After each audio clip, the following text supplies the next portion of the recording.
নবীজি সাল্লাল্লাহু আলাইহি ওয়াসাল্লাম বলেন, মান আতাহুল্লাহু মালান ওয়া লাম ইউআদ্দি যাকাতাহু, আল্লাহ পাক রব্বুল আলামিন যাকে মাল দিয়েছেন, অর্থ সম্পদ দিয়েছেন, এই অর্থ সম্পদের যাকাত সে আদায় না করে কিয়ামতের ময়দানে আল্লাহ পাক রব্বুল আলামিন বিষধর ভয়ঙ্কর সাপে পরিণত করবেন, যে সাপের মাথার ভিতরে কোনো চুল থাকবে না। এই সাপের চোখের উপরে দুইটা কালো বিন্দু থাকবে, কালো বিন্দু থাকবে।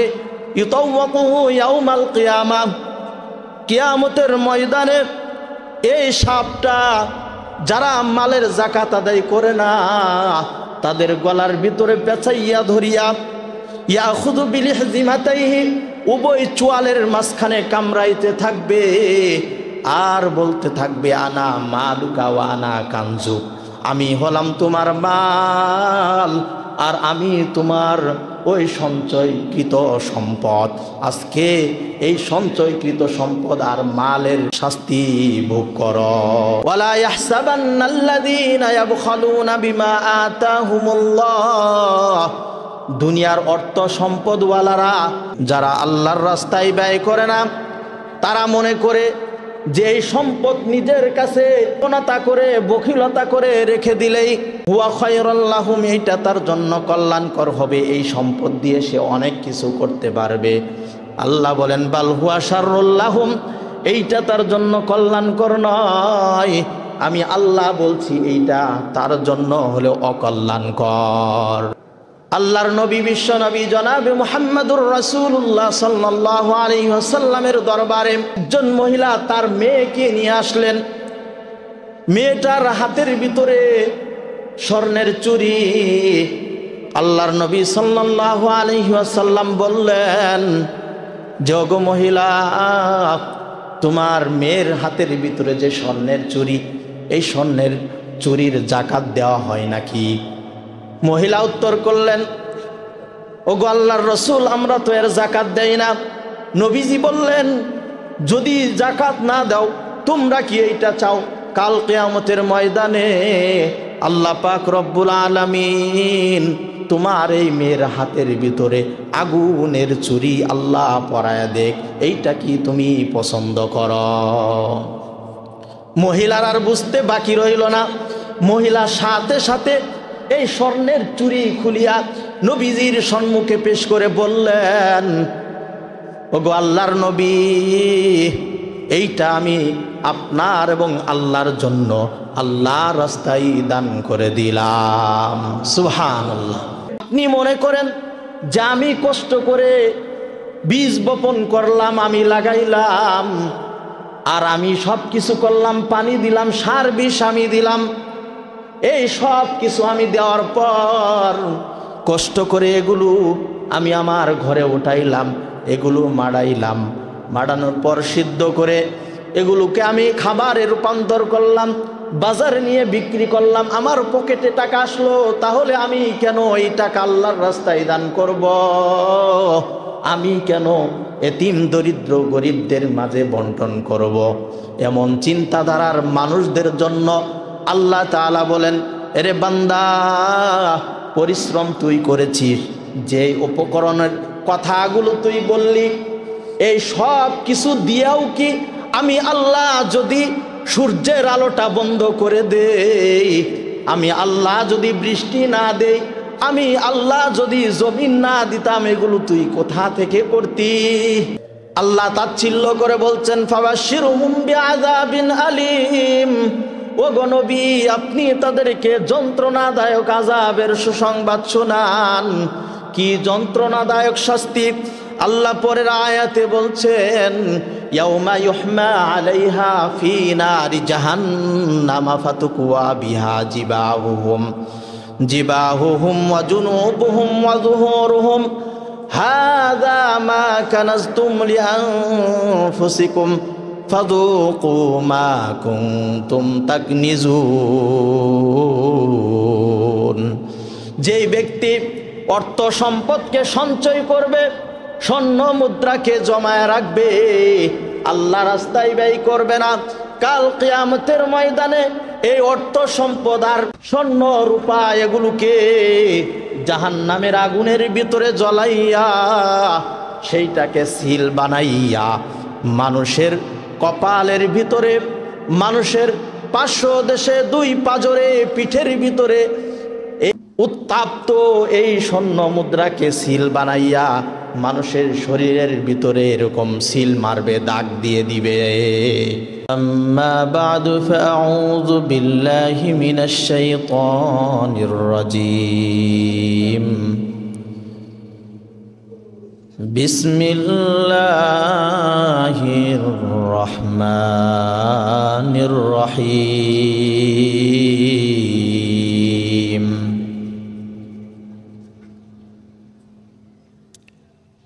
والذين يكنزون الذهب والفضة ولا ينفقونها في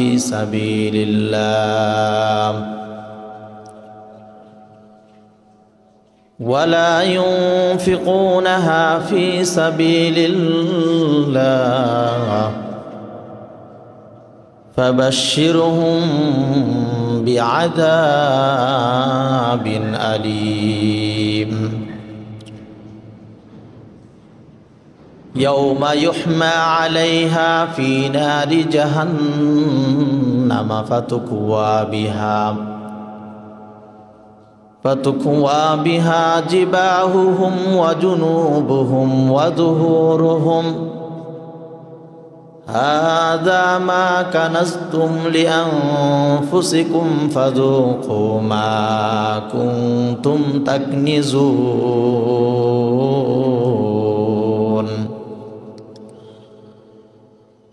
وقال النبي صلى الله عليه وسلم من آتاه الله مالا ولم يؤدي زكاته مثل له ماله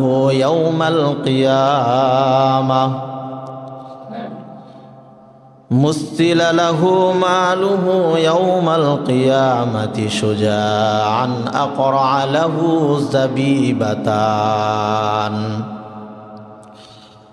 يطوقه يوم القيامة ثم يأخذ بلهزمتيه ثم يقول أنا مالك وأنا كنزك أو كما قال النبي صلى الله عليه وسلم. صدق الله المولانا العظيم وصدق رسوله النبي الكريم ونحن على ذلك لمن الشاهدين والشاكرين والحمد لله رب العالمين. दिन के सूरज डूब रहे हैं हम लोगों के सामने, दिन के सूरज डूब रहे हैं हम लोगों के सामने, रोज महशर क्या जवाब है मुस्तफ़ा के सामने, रोज महशर क्या जवाब है मुस्तफ़ा के सामने। बातिल से डूबने वाले आए आसमान ही हम सो बर कर चुका है तो इम्तिहा हमारा बलगल उला बिकमालिही कशफत दुजा बिजमालिही हसनत जमीउ खिसालिही सल्लु अलैहि व आलिही। আমরা সৃষ্টিগতভাবেই শুরু থেকেই দুনিয়ার সম্পদের প্রতি আপনার আমার একটু লোভ বেশি, স্বাভাবিকভাবে আমাদের চাহিদা অর্থ সম্পদের প্রতি। তাই আমরা অর্থ সম্পদকে নিজের কাছে রেখে দিতে চাই, নিজের কাছে জমা করে রেখে দিতে চাই। কিন্তু এই অর্থ সম্পদের ভিতরে আমরা যেমন এই অর্থ সম্পদকে ব্যয় করি, আমাদের যেমন হক আছে, অনুরূপভাবে আল্লাহ পাকেরও হক আছে। আল্লাহ পাক নিজে এই অর্থ সম্পদ নেন না, বরং আল্লাহ ফরমান দেন যে আমার যে হক, এই হকগুলো দরিদ্র অভাবীদের মধ্যে বন্টন করে দাও, আমার রাস্তায় ব্যয় করো, তাহলেই আমার হক আদায় হয়ে যাবে। বলেন সুবহানাল্লাহ।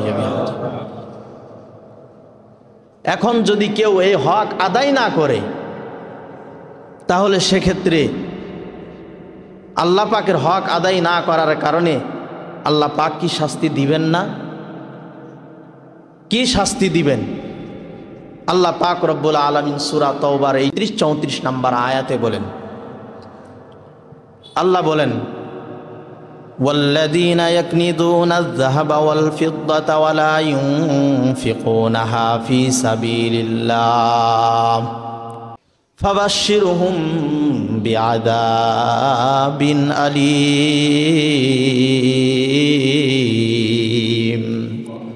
যারা অর্থ সম্পদ জমা করে রাখে, স্বর্ণ মুদ্রাকে সঞ্চয় করে রাখে, ও নবী আপনি তাদেরকে কঠিন আযাবের সুসংবাদ শোনাইয়া দেন। তাদের জন্য রয়েছে যন্ত্রণাদায়ক শাস্তি। আমি বহু জুমাই বলে থাকি, যন্ত্রণাদায়ক শাস্তি এইটা আবার সুসংবাদ হয় নাকি? আল্লাহ পাক রব্বুল আলামিন কেন এখানে সুসংবাদের কথা বললেন? সুসংবাদের কথা এই জন্যই বললেন, আমরা যখন ছোটকালে কোনো অপরাধ করতাম, মা বলতো তোর বাবা বাড়িতে আসুক, আসলে পরে তোকে নাস্তা পিঠা দিবেনি। বলুন তো, বাবা বাড়িতে আসলে নাস্তা দিবে না মারপিট দিবে? মারপিট দিবে, তারপরেও কেন নাস্তার কথা বলেন? মা যেমন সন্তানকে তাচ্ছিল্য করে বলে, আল্লাহ পাক রব্বুল আলামিন এই আয়াতে ওই সকল বান্দাদেরকে তাচ্ছিল্য করে বলতেছেন। কেন? আল্লাহ ইতিপূর্বে বহু জায়গায় যাকাতের কথা বলেছেন, কুরআনুল কারীমের 30 জায়গায় যাকাতের কথা বলেছেন। আল্লাহ তাআলা খুব বিনয়ের সাথে বলেছেন, খুব মহাব্বতের ডাকে বলেছেন, বান্দা শোনে নাই। তাই কোনো কোনো ক্ষেত্রে আল্লাহ পাক রব্বুল আলামিন একটু কঠোরভাবে তাচ্ছিল্য করে এই সমস্ত লোকদেরকে বলেছেন। আল্লাহ তাচ্ছিল্য করে বলছেন, ফাবাশশিরহুম বিআযাবিন আলীম। ও গো নবী, আপনি তাদেরকে যন্ত্রণাদায়ক আযাবের সুসংবাদ শোনান। কি যন্ত্রণাদায়ক শাস্তি? আল্লাহ পরের আয়াতে বলছেন, ইয়াউমা ইউহমা আলাইহা ফি নারি জাহান্নামা ফাতুকওয়া বিহা জিবাহুহুম ওয়া জুনুবুহুম ওয়া যুহুরুহুম হাযা মা কানাজতুম লিআনফুসিকুম ফাযুকু মা কুনতুম তাকনিজুন। যেই ব্যক্তি অর্থ সম্পদকে সঞ্চয় করবে, স্বর্ণ মুদ্রাকে জমায় রাখবে, আল্লাহ রাস্তায় ব্যয় করবে না, কাল কিয়ামতের ময়দানে এই অর্থ সম্পদ আর স্বর্ণ রূপা এগুলোকে জাহান্নামের আগুনের ভিতরে জ্বলাইয়া সেইটাকে সিল বানাইয়া মানুষের কপালের ভিতরে, মানুষের পার্শ্ব দেশে 2 পাজরে পিঠের ভিতরে উত্তাপ্ত এই স্বর্ণ মুদ্রাকে সিল বানাইয়া মানুষের শরীরের ভিতরে এরকম সিল মারবে, দাগ দিয়ে দিবে। আর যখন ওই আযাবের ফেরেশতারা এই দাগগুলো দিবে, সিলগুলো মারবে, তখন এই আযাবের ফেরেশতাগুলো বলবে, হাযা মা কানাজতুম লিআনফুসিকুম। এই হলো তোমার সঞ্চিত সম্পদ, যেইটাকে দুনিয়ার জমিনে তুমি সঞ্চয় করে রাখতে, আল্লাহর রাস্তায় ব্যয় করতে না। হাযা মা কানাজতুম লিআনফুসিকুম ফাযুকু মা কুনতুম তাকনিজুন। আজকের এই দিনে এই সঞ্চিত সম্পদের স্বাদ তোমরা ভোগ করো। সেই দিন আমাদের অবস্থা কি হবে আমরা সেই দিন সহ্য করতে পারবো না।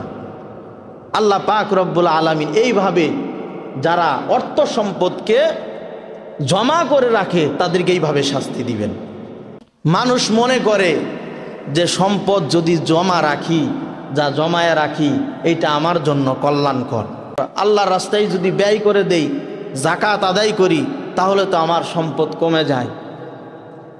আল্লাহ পাক রব্বুল আলামিন বলেন সূরা আলে ইমরানের 140 নম্বর আয়াতে বলেন, ওয়ালা ইয়াহসাবান্নাল্লাযীনা ইয়াবখালুনা বিমা আতাহুমুল্লাহ।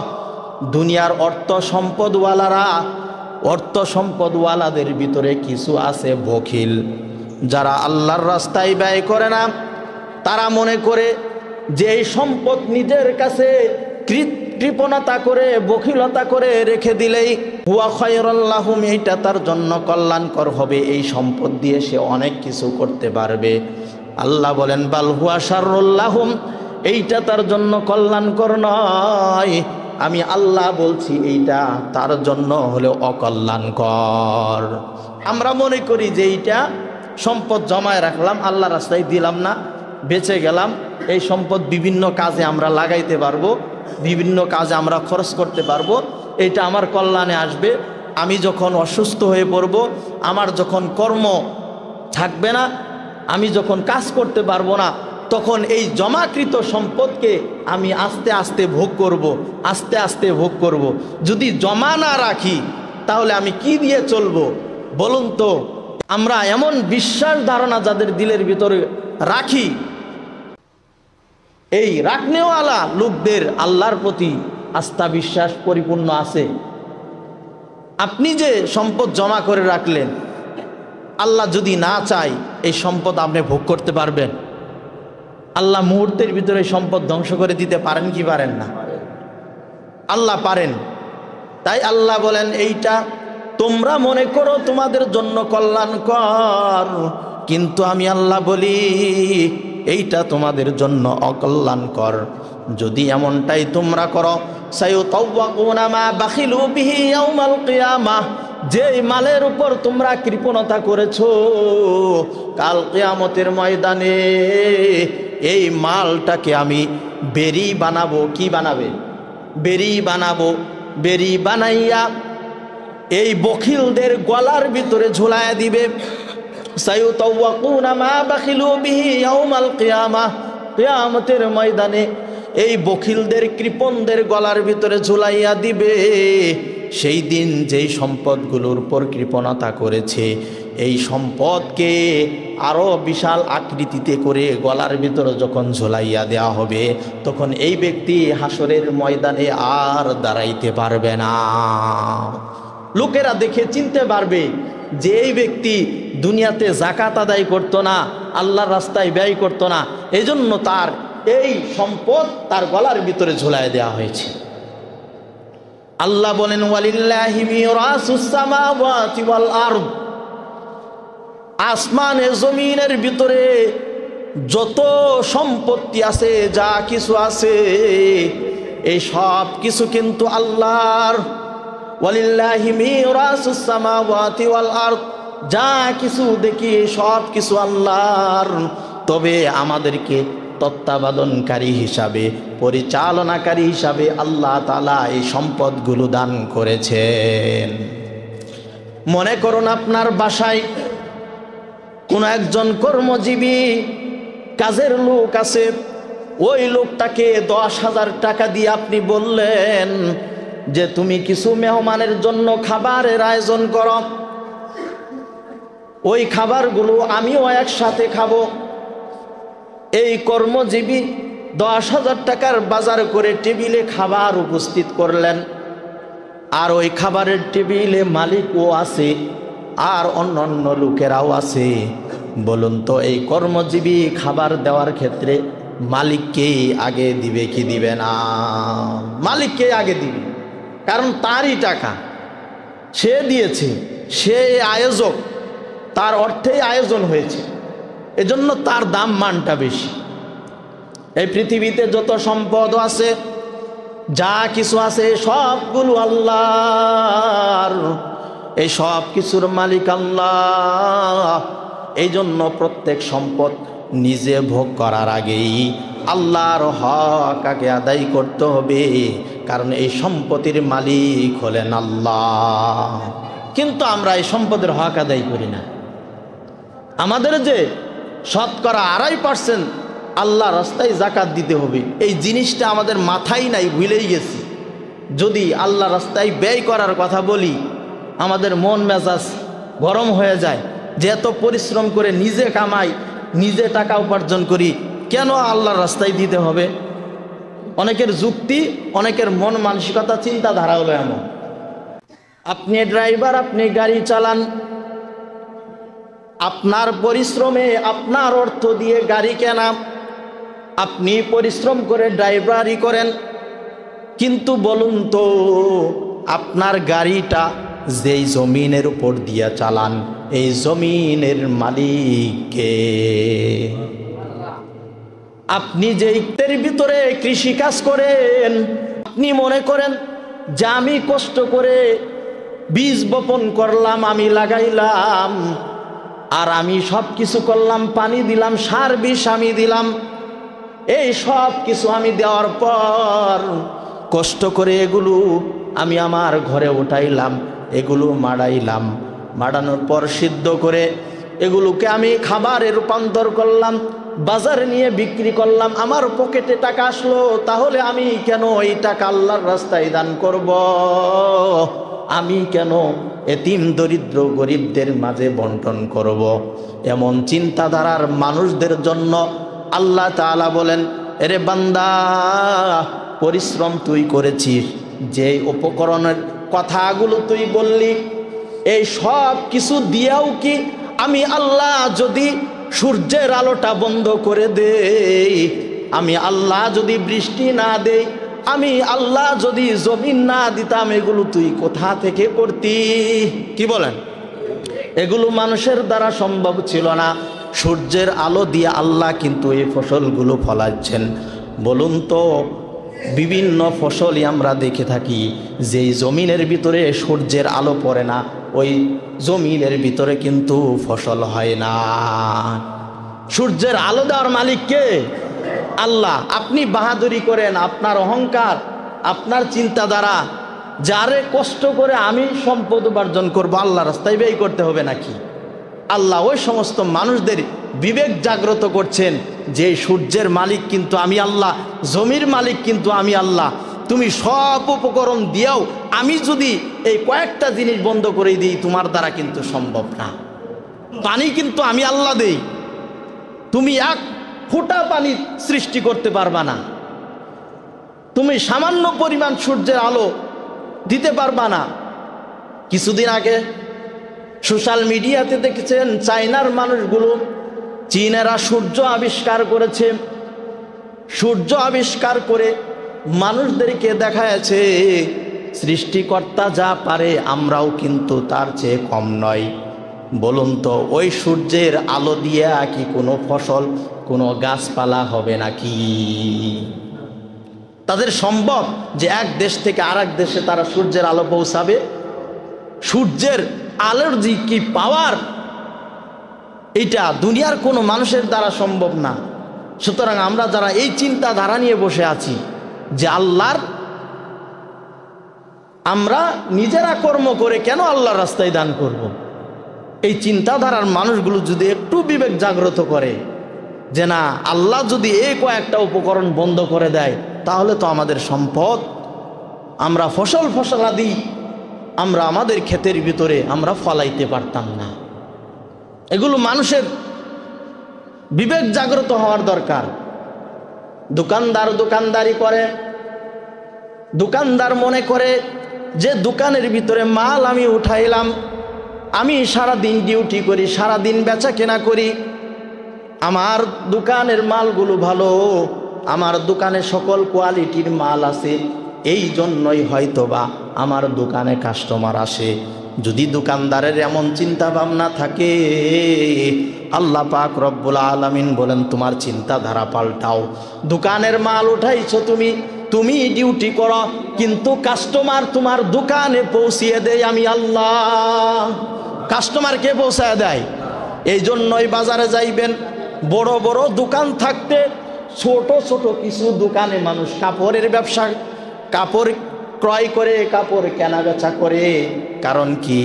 কাস্টমারের মন দিল ঘোরায় দেয় কে ঘোরায় দেয়? তা না হলে বাজারের ওই চিপায় যে দোকান, ওই দোকানে লোক যাইতো না। যেখানে মাল বেশি, রোড সাইড, ওই জায়গায় কাস্টমার যাইতো। কি বলেন? কিন্তু আপনি নিজে একটু কল্পনা করেন, চিন্তা করেন, আপনি বাজারে যান, ঘুরতে ঘুরতে আপনি এমন এক চিপায় গিয়ে কাপড় ক্রয় করেছেন, এমন এক চিপায় গিয়ে জুতা ক্রয় করেছেন যেখানে আপনার যাওয়ারও কথা না। তখন আপনার মনের ভিতরে আসে, আহারে, আমি ধারণাও করি না আমি এই দোকান থেকে আজকে জিনিস ক্রয় করব। এই কাস্টমার দেয় কে? কাস্টমারের মন পরিবর্তন করে দেয় কে? আল্লাহ। সুতরাং আপনি আমি দোকানদারে করি, আপনার আমার বাহাদুরির কিছুই নাই যে আমার দোকানে মাল বেশি, আমার দোকানে এই বেশি সেই বেশি, এই জন্য কাস্টমার আমার কাছে আসে। পাকিস্তানের মুফতি তকি উসমানী রহমাতুল্লাহ আলাইহি এখনো জীবিত। তিনি বলেন, আমার এক বড় ভাই হাকিমুল উম্মাত শাহ আশরাফ আলী থানভী রহমাতুল্লাহি আলাইহির একজন শাগরিদ। তিনি পাকিস্তানের বাজারে লাইব্রেরি দিয়েছেন, ইদারা ইসলামিয়া একটি লাইব্রেরি। এই লাইব্রেরির ভিতরে উনি ইসলামিক অনেক বই পুস্তক রেখেছেন, কিতাব রেখে দিয়েছেন। একদিন হঠাৎ করে বহু বৃষ্টি, এই পরিমাণ বৃষ্টির কারণে রাস্তাঘাটের ভিতরে পানি জমে গেছে। দোকানপাটগুলোর সামনে দিয়ে পানি, বাজার পানিতে ভরে গেছে। এমন হয় কি হয় না? বাজারঘাট পানিতে ভরে গেছে। বৃষ্টির দিনে সাধারণত মানুষ নিত্য প্রয়োজনীয় জিনিস ক্রয় করা ছাড়া ঘর থেকে বের হয় না। দুর্যোগপূর্ণ অবস্থা। মানুষের ঘরে যদি খাবার না থাকে তাহলে হয়তো বা খাবার সংগ্রহের জন্য মানুষ বাইরে বের হয়। মানুষের ঘরে যদি গ্যাস না থাকে, আগুন না থাকে, চুলায় আগুন জ্বালাইতে না পারে, তাহলে সেই জন্য বের হয়। এরকম নিত্য প্রয়োজনীয় জিনিসের জন্য দুর্যোগপূর্ণ অবস্থায় মানুষ বের হয়। স্বাভাবিকভাবে অতিরিক্ত কোনো প্রয়োজনের জন্য মানুষ কিন্তু ঘর থেকে বের হয় না। তাই ওই হযরত বলেন, আমি চিন্তা করলাম প্রতিদিন লাইব্রেরি তো আমি খুলে রাখি, প্রতিদিন আমার কাছে কাস্টমার আসে, আমি বেচা কিনা করি। আজকের এই বৃষ্টির দিনে নিত্য প্রয়োজনীয় জিনিস ক্রয় করা ছাড়া মানুষ তো ঘর থেকে বের হবে না। সুতরাং আজকের দিনে আমার লাইব্রেরিটা বন্ধ করে একটু রেস্টে থাকি। এই চিন্তা ভাবনা করে হঠাৎ তার মনের ভিতরে জাগ্রত হলো, আমি দোকানপাট খুলি, দোকানপাট খোলার দায়িত্ব হলো আমার, আর দোকানে কাস্টমার পৌঁছানোর দায়িত্ব হলো আমার আল্লাহর। কারণ আল্লাহওয়ালা ব্যক্তিরা তাওয়াক্কুল করে, সব সময় ভরসা করে আল্লাহর উপর। তাই ওই দিনে, দুর্যোগপূর্ণ দিনে, বৃষ্টির সময়ে ঘরের ভিতরে ঢুকে গেলেন, লাইব্রেরি খুললেন। খুলে তিনি চিন্তা করতে লাগলেন যে এই দিনে তো তেমন কাস্টমার আসবে না, সুতরাং আমি লাইব্রেরিটা খুলে বসে বসে আর একা কি করব, কোরআনুল কারীমটা সামনে নিয়ে তেলাওয়াত করা শুরু করি। এই চিন্তা ভাবনা করে লাইব্রেরি খুলে সে কোরআনুল কারীম তেলাওয়াত করতে শুরু করলেন। ইতিমধ্যেই দেখা গেল মানুষ ছাতা নিয়ে, বৃষ্টির পোশাক নিয়ে তার দোকানের দিকে ভিড় শুরু করে দিয়েছে। সুবহানাল্লাহ। দোকানে এসে বিভিন্ন প্রকার বই ক্রয় করা শুরু করে দিয়েছে। অন্য দিনে যেইভাবে বেচা কেনা হয়, এই দিনেও ওই রকম বেচা কেনা তার হয়ে গেল। হযরত বলেন, আমি চিন্তা করে দেখলাম আজকের দিনে মানুষ হয়তোবা কর্মের জন্য বাহিরে যাইতে পারবে না, মানুষ কর্মের জন্য বাইরে যাইতে পারবে না। তাই মানুষের দিলের ভিতরে হয়তো এমনটা এসেছে যে ঘরে একাকী বসে থাকবো, একটা বই পড়ে অন্তত বই থেকে কিছু এলেম অর্জন করি। এই চিন্তাধারা নিয়ে মানুষ ঘর থেকে বের হয়ে গেছে। সুবহানাল্লাহ। তো কাস্টমার পাঠায় আল্লাহ, আপনার দোকানে সব উপকরণ আছে, এর মানে এই নয় যে আপনার দোকানেই শুধু কাস্টমার আসবে, তাহলে বাজারের অন্য ব্যবসায়ীরা কিন্তু বেচা কিনা করতে পারতো না। তো এই রিজিক দেন কে? আল্লাহ। এই জন্য আল্লাহর রাস্তায় ব্যয় করতে হবে। আপনার যেমন হক আছে, আপনার পরিবারের যেমন হক আছে, আপনার পাশের বাড়ির দরিদ্রদেরও তেমন হক আছে, আল্লাহরও হক আছে। কিন্তু এই হকের ব্যাপারে আমরা বড় গাফেল। এই জন্য আমরা জাকাত দিই না। জাকাতের কথা শুনলে আমাদের মাথা গরম হয়ে যায়, মাথা নষ্ট হয়ে যায়। ফিতরার কথা শুনলে মাথা নষ্ট হয়ে যায়। আমরা এগুলো দিতে চাই না, আর চিন্তা ভাবনা করি কেমনে কমায়া দেওয়া যায়। এজন্য আমাদেরকে জাকাত দিতে হবে। জাকাত ইসলামের 5 স্তম্ভের 5টি খুঁটির 5টি ফরজের একটি অন্যতম ফরজ। এই জাকাতের ব্যাপারে আমরা যেন গড়িমসি না করি। তো আমাদের কোন সকল ব্যক্তির উপর জাকাত ফরজ? 52 ভরি রূপার যে দাম আসে, 1500 টাকা করে হলেই ধরেন 80,000 টাকার মতো, 80,000 টাকার মালিক আমরা যারা, আমাদের প্রত্যেকের উপর জাকাত ফরজ হয়েছে। আমাদের প্রত্যেকের উপর কি ফরজ হয়েছে? জাকাত ফরজ হয়েছে। জাকাত আমরা কিভাবে দিব? আমাদের জমাকৃত সকল সম্পদকে আমরা হিসাব করব। হিসাব করে শতকরা 2.5%, 1 লক্ষ টাকায় 2,500 টাকা আমরা জাকাত দিব। 1 লক্ষ টাকায় 2,500 টাকা আমরা কি করব? জাকাত দিব। 1,000 টাকায় আমরা 25 টাকা জাকাত দিব। 100 টাকায় 2.5 টাকা আমরা কি করব? জাকাত দিব। আমরা দেখব আমাদের ব্যাংক ব্যালেন্সে, ব্যাংকে কত টাকা আছে, বা আমার দোকানের মাল এই বছর রমজানে কতটুকু, এগুলো হিসাব করে রাখি। সামনে বছর কতটুকু থাকে, কি পরিমাণ টাকার মাল আমার দোকানে আছে। মাল আসবে যাবে, কিন্তু আমি হিসাব করব 1 বছর যখন আমার মাল, জমাকৃত মাল বা দোকানের মাল অতিবাহিত হবে, 1 বছর অতিবাহিত হবে, সম্পূর্ণ মালের টাকা হিসাব করে শতকরা 2.5% আমরা জাকাত দিয়ে দিব। আমাদের ঘরে যদি স্বর্ণ রূপা এগুলো থাকে, সেটা ব্যবহৃত হোক আর এমনি হোক, তাহলে সেগুলো আমরা হিসাব করব কত টাকা আসে, আমরা ওই স্বর্ণের মুদ্রার উপর জাকাত দিব। আল্লাহর নবী, বিশ্ব নবী জনাবে মুহাম্মদুর রাসূলুল্লাহ সাল্লাল্লাহু আলাইহি ওয়াসাল্লামের দরবারে একজন মহিলা তার মেয়েকে নিয়ে আসলেন। মেয়েটার হাতের ভিতরে স্বর্ণের চুড়ি। আল্লাহর নবী সাল্লাল্লাহু আলাইহি ওয়াসাল্লাম বললেন, যে ওগো মহিলা, তোমার মেয়ের হাতের ভিতরে যে স্বর্ণের চুড়ি, এই স্বর্ণের চুরির জাকাত দেওয়া হয় নাকি? মহিলা উত্তর করলেন, ওগো আল্লাহর রাসূল, আমরা তো এর জাকাত দেই না। নবীজি বললেন, যদি জাকাত না দাও, তোমরা কি এইটা চাও কাল কিয়ামতের ময়দানে আল্লাহ পাক রব্বুল আলামিন তোমার এই মেয়ের হাতের ভিতরে আগুনের চুরি আল্লাহ পরায়া দেখ, এইটা কি তুমি পছন্দ করো? মহিলার আর বুঝতে বাকি রইল না। মহিলা সাথে সাথে এই স্বর্ণের চুরি খুলিয়া নবীজির সম্মুখে পেশ করে বললেন, ওগো আল্লাহর নবী, এইটা আমি আপনার এবং আল্লাহর জন্য আল্লাহর রাস্তায় দান করে দিলাম। সুবহানাল্লাহ। সুতরাং যদি ব্যবহৃত স্বর্ণ রূপারও কেউ জাকাত না দেয়, তাহলে এই হাদিস থেকে বোঝা যায় কাল কিয়ামতের ময়দানে এইটাকে গলাইয়া আগুনের চুরি, আগুনের বিভিন্ন অলংকার করে তার শরীরের ভিতরে, তার গলার ভিতরে ঝোলায় দেওয়া হবে। পারবো আমরা সহ্য করতে? আমরা তো বসায় রেখেছি। আমরা কোনো দিন বাসায় গিয়ে আমার ওয়াইফকে, আমার বোনকে, আমার মাকে বলি না যে তোমার যে ব্যবহৃত স্বর্ণ আছে, চুরি আছে, বিভিন্ন অলংকার আছে, রূপার অলংকার আছে, এগুলোর তুমি জাকাত দাও কিনা, বা জাকাত দেওয়ার নির্দেশ আমরা করি না। আমরা চিন্তা করি যে আরে এইটা যদি থেকে যায় আমার কোনো কাজে লাগবে। আর যদি এরকম করে জাকাত দেওয়া শুরু হয়, তাহলে তো প্রতি বছর জাকাতের ভার তো স্ত্রী আমার উপরেই দিবে। এই চিন্তা ভাবনা করে বাসায় কোনো দিন আমরা কি বলছি? হয়তোবা কিছু লোক বলতে পারেন, কিন্তু অধিকাংশই আমরা বলি না। আমরা আজ থেকে এগুলোর খোঁজ খবর নিব। আমার ফ্যামিলিতে আমার কোন সদস্যর রূপা আছে, স্বর্ণ আছে, এগুলো হিসাব করে দেখতে হবে যে আমি ৮০,০০০ টাকার মালিক কিনা।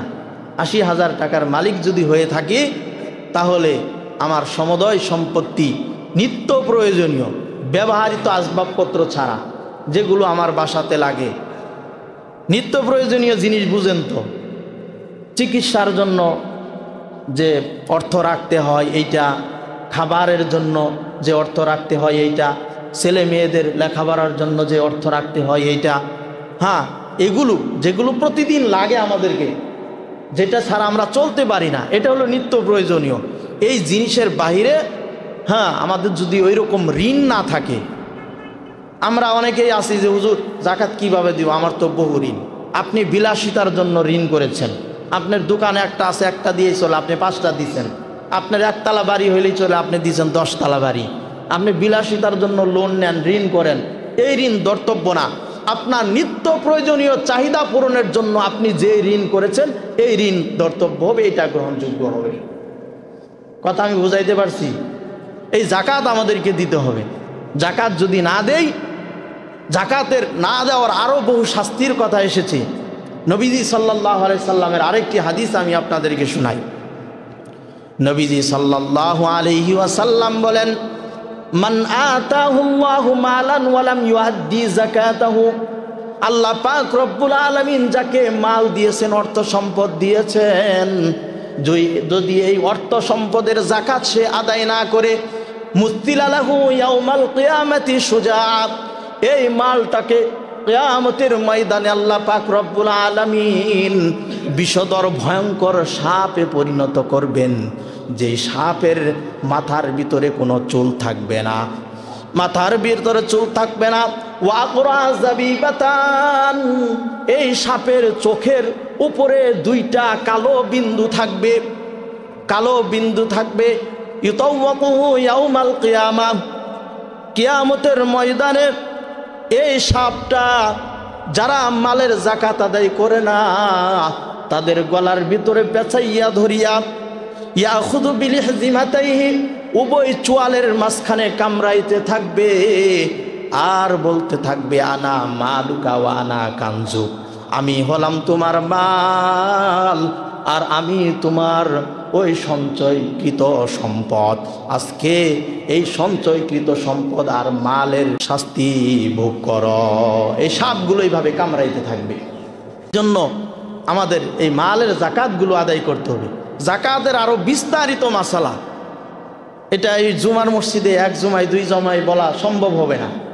তবে আমি বিবেক জাগ্রত করার জন্য বলছি যে রমজান মাস এসেছে, আপনাদের সুবর্ণ সুযোগ।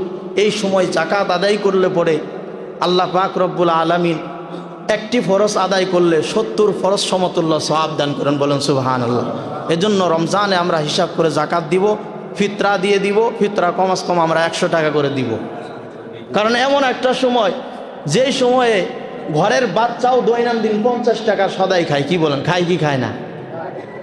এই টাইমে আমরা ওই 75-80 টাকার হিসাব নিয়ে বসে আছি যে কখন ইসলামিক ফাউন্ডেশন থেকে ঘোষণা দিবে, ওই আশায় বসে থাকবেন। এই চিন্তাধারা নিয়ে থাকেন না।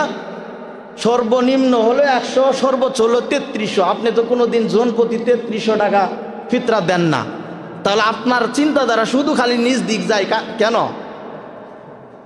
এজন্য কমস কম 100 টাকা আপনারা ফিতরা দিবেন। আমাদের মাদ্রাসা এতিমখানা আছে, সেখানেও ফিতরা দেওয়ার সুবর্ণ সুযোগ। প্রতি বছরই আমার কাছে অনেকেই 1টা করে ফিতরা হলেও দেন। তো আমারও দাবি থাকবে যে 1টা করে ফিতরা হলেও আমার কাছে পৌঁছাবেন লিল্লাহ ফান্ডের জন্য। আর বাদ বাকি আপনারা মন চাই যেভাবে, ওইভাবে আপনারা ফিতরা দিবেন, জাকাত দিবেন। তবে মনে রাখবেন, গরিবের হক গরিবের মতো করে দিতে হবে। আপনার মতো করে আপনি দিতে যায়েন না, আপনার মতো করে আপনি দিতে যায়েন না। আমরা অধিকাংশই কি করে থাকি, লৌকিকতা জাহের করার জন্য 10-20 হাজার 50 হাজার টাকার শাড়ি লুঙ্গি কিনে আইনা অ্যালাউন্স করে মানুষের মাঝে বিতরণ করতে থাকি। গরিব মনে মনে বলে, যাহারে আমার ঘরে খাবার নাই, আমি তোর কাছে লুঙ্গি চাইছিলাম। আমার ঘরে খাবার নাই, আমি তোর কাছে শাড়ি চাইছি। আমার বাচ্চার লেখাপড়ার টাকা নাই, আমি তোর কাছে শাড়ি লুঙ্গি চাইছি। আমার চিকিৎসার জন্য টাকা নাই, আমি তোমার কাছে শাড়ি লুঙ্গি চাই নাই। তুমি শাড়ি লুঙ্গি দিলা, আমি 8টা 10টা মানুষের কাছ থেকে শাড়ি লুঙ্গি নিয়ে আমি একাই তো পরবো না। তুমি কিনছো 300 টাকা করে, আমি বিক্রি করতে গেছি, দোকানদারে আমাকে দেয় 150 টাকা। এখন বলুন তো, আপনি 300 টাকার লুঙ্গি দিছেন, গরিব পাইল কত?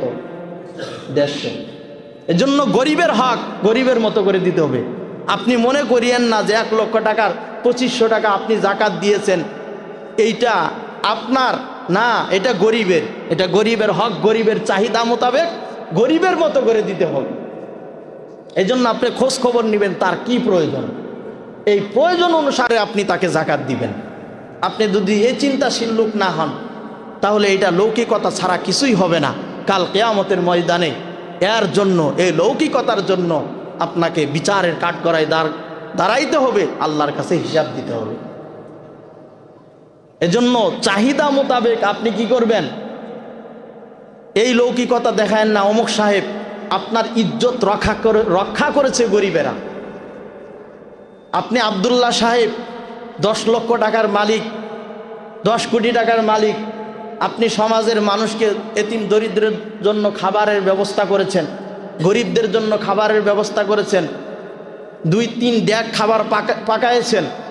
পাকানোর পর আপনি অ্যালাউন্স করলেন, একটা মানুষও যদি আপনার বাড়িতে না আসে তাহলে আপনার মান সম্মান থাকবে? কথা আমি বুঝাইতে পারি না। 10 ডেক খাবার আপনি পাকাইছেন, পাকানোর পরে গরিব দরিদ্রদেরকে খবর দিলেন, দেওয়ার পর তারা একটাও আসলো না আপনার ব্যবহারের কারণে। এখন আপনার মান সম্মান ইজ্জত থাকবে? মানুষ বলবে যে তোর খাবার তুই খা, তোর বাড়িতে গরিব দরিদ্ররাও আসে না।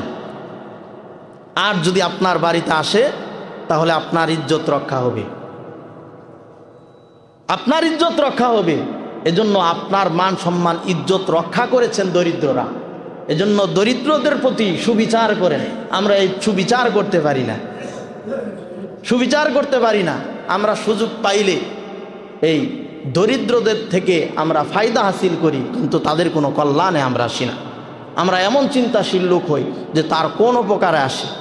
সমস্ত মানুষ যদি এই চিন্তাশীল মানুষ হইতো, তাহলে পৃথিবীর জমিনে কোনো মানুষ দরিদ্র থাকতো না। ইতিহাস শুনেন নাই, রসুলের জামানায় জাকাত দিবে নেওয়ার মতো লোক নাই। মানুষ বস্তায় বস্তায় জাকাত নিয়ে রাস্তার মোড়ে মোড়ে দাঁড়ায় আছে। এইভাবে দারিদ্র মোচন সম্ভব, এছাড়া বিকল্প কোনো রাস্তা নাই। যতই স্লোগান দেন যে দারিদ্র বিমোচন করব আমরা, জাকাত ছাড়া ভিন্ন কোনো পন্থায় সারা বাংলাদেশে কেন সারা পৃথিবীর ভিতরে আপনারা দারিদ্র বিমোচন করতে পারবেন না। দারিদ্র বিমোচনের 2টা রাস্তা আমার জানা মতে। একটা হইল সব দরিদ্রদেরকে একটা মাঠের ভিতরে জমা করে ক্রস ফায়ার করে মাইরে ফেলাবেন, সব ধনীরা বাইচে থাকবেন, তাহলে দারিদ্র বিমোচন হবে। তা না হলে দ্বিতীয় রাস্তা হলো আল্লাহর প্রদত্ত বিধানকে মেনে নিয়ে মাথা নিচু করে আপনার সম্পদের হক দরিদ্রের মাঝে বন্টন করে দেন, দারিদ্র বিমোচন হয়ে যাবে। এই 2 রাস্তার বাইরে কোনো রাস্তা নাই। একজন মানুষের 1 লক্ষ টাকার মালিক হইলে যদি 2,500 টাকা জাকাত আসে, এই বাংলাদেশে এমনও কিছু কোটিপতি আছে যে তার কি পরিমাণ সম্পদ আসে নিজেও জানে না। 1 কোটি টাকায় 2.5 লক্ষ টাকা জাকাত আসে। 2.5 লক্ষ টাকা যদি একটা সমাজের 5টা ফ্যামিলির ভিতরে ভাগ করে দেয়, তাহলে কত হয়? 50,000 করে। 50,000 করে আর কিছু টাকা হইলে তো সেও ধনী হয়ে যাবে, আর 30,000 করে হইলে সেই ধনী হয়ে যায়। কিন্তু আমরা জাকাত দেই না, জাকাতের আলোচনা হয়ও না। আল্লাহ পাক রব্বুল আলামিন আমাদেরকে পূর্ণাঙ্গভাবে মালের হিসাব করে জাকাত আদায় করার তৌফিক দান করুন। সকলে বলি আমিন।